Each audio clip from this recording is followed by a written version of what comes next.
বর্ধমান আসানসোলের পর এবার বালুরঘাট পুরসভা। দুদিনে বালুরঘাট পুরসভার অ্যাকাউন্ট থেকে বিপুল টাকা লোপাটের অভিযোগ। বালুরঘাট পুরসভার অ্যাকাউন্ট রয়েছে এলাকারই একটি রাষ্ট্রায়ত্ত ব্যাংকে। অভিযোগ, ওই অ্যাকাউন্ট থেকে প্রায় 15 লক্ষ টাকা গায়েব। দুদিনে মোট 3 দফায় টাকা তোলা হয়েছে। সম্প্রতি রাষ্ট্রায়ত্ত ব্যাংক থেকে পুরসভায় ফোন যায়, তখনই বিষয়টি প্রকাশ্যে আসে। দেখা যায় অ্যাকাউন্টে 14,40,068 টাকা নেই।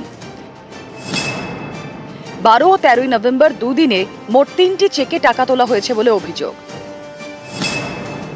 যদিও চেকগুলি পুরসভার কাছে রয়েছে বলেই দাবি।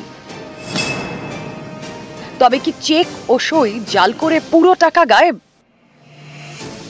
বালুরঘাট থানায় এই নিয়ে অভিযোগ জানিয়েছে পুরসভা।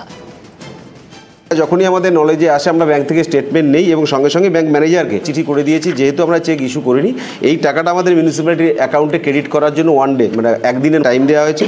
যদি সেটা না করেন তাদের এগেইনস্টে লিগাল অ্যাকশন নেওয়া হবে। এবং পাশাপাশি আমরা বালুরঘাট থানাতে অলরেডি একটা এফআইআর লঞ্চ করেছি এবং পাশাপাশি প্রিন্সিপাল সেক্রেটারি ইউডিএমএ ডিপার্টমেন্টও আমরা সেটাকে জানিয়েছি। চেক होगा पैसा निकला है कैसे निकला है वो तो हम लोग को पता नहीं, ये हम लोग को नहीं पता है सर। मेरे ब्रांच में कुछ हुआ ही नहीं तो हम क्या आपको बता पाएंगे। ये उनका कहना है, अभी तो हम लोग इंक्वायरी करेंगे, बैंक इंक्वायरी करेगा, वो कह रहे हैं क्या कह रहे नहीं कह रहे, तो इंक्वायरी के बाद पता चलेगा ना। গত সেপ্টেম্বরে বর্ধমান পুরসভার অ্যাকাউন্ট থেকে 1,43 লক্ষ টাকা লোপাটের অভিযোগ ওঠে। তারপর আসানসোল পুরসভার অ্যাকাউন্ট থেকে 40 লক্ষ টাকা হাওয়া।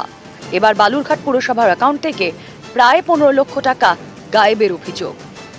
অনুপ সান্যাল, নিউজ 18 বাংলা।